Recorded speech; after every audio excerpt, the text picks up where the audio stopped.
पर दांत नहीं लगते। अरे वाह।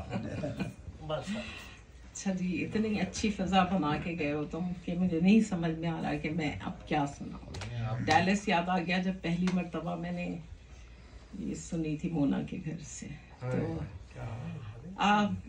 जाहिर सी बात है कि अपना अपना अंदाज होता है और बहुत उम्दा नज़्म सुनने को मिली है, लेकिन वो उकसा रही है कि कुछ नज़में मैं भी सुनाऊं।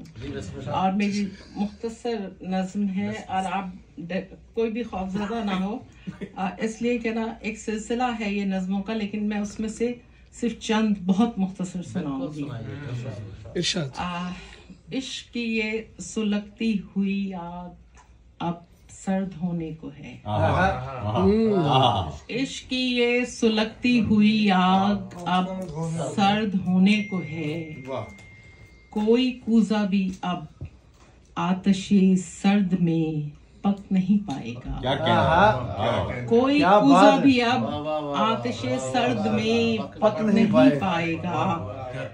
राख के ढेर में कोई चिंगारी एक लम्हा भड़के भी तो क्या मिलेगा हमें।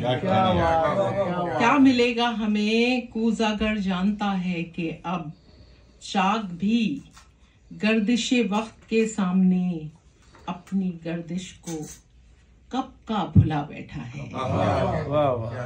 अपनी गर्दिश को कब का भुला बैठा है। अब मनो तू का किस्सा सुनाने से क्या फायदा। अब मनो तू का किस्सा सुनाने से क्या फायदा। गाह बागा लम्हा ब लम्हा यही रीत है। गाह बागाह लम्हा ब लम्हा यही रीत है।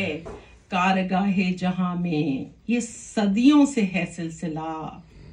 मैं भी एक आबगीने के मानंद जैसे बिखरने को तैयार हूँ।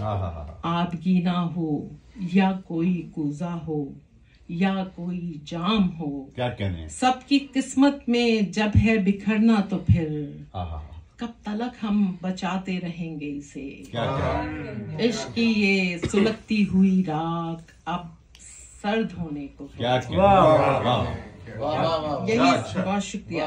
यही सिलसिला इसी सिलसिले का कि मुझको होने